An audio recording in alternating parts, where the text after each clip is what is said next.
But even if we put aside the direct muscle growth for a second, doesn't creatine have other benefits for our muscles? Absolutely.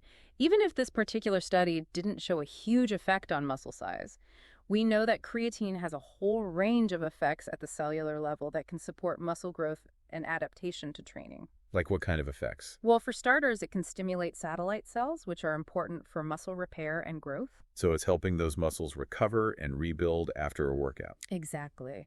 And it also influences various transcription factors and signaling pathways involved in muscle protein synthesis. That sounds pretty complicated. Basically, it's helping to turn on the signals that tell your muscles to grow. Cool.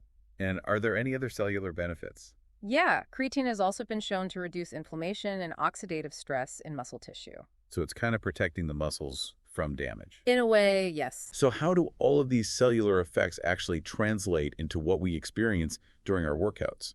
The key connection here is training capacity.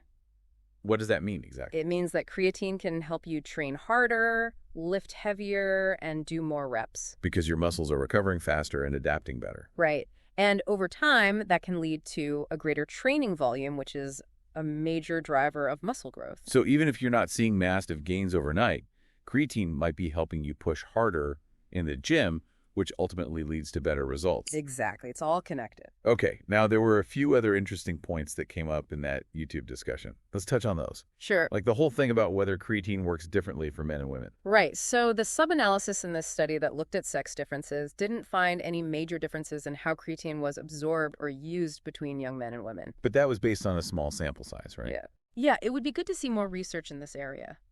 But it's worth noting that other research often shows that older adults, both men and women, tend to respond well to creatine in terms of lean tissue mass.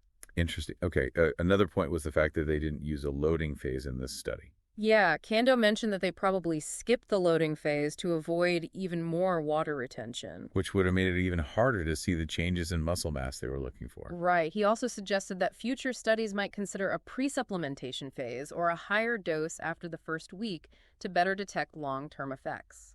Interesting. And what about the number of people in the study? Could that have played a role? Definitely, Candow acknowledged that a larger sample size might have allowed them to detect statistically significant changes in lean body mass over time. So with more participants, they might have seen a bigger effect. It's possible. And what about the measurement tools? They use DIXA scans, right? Yep.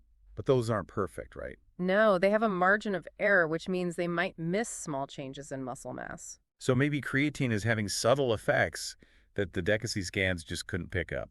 That's definitely a possibility.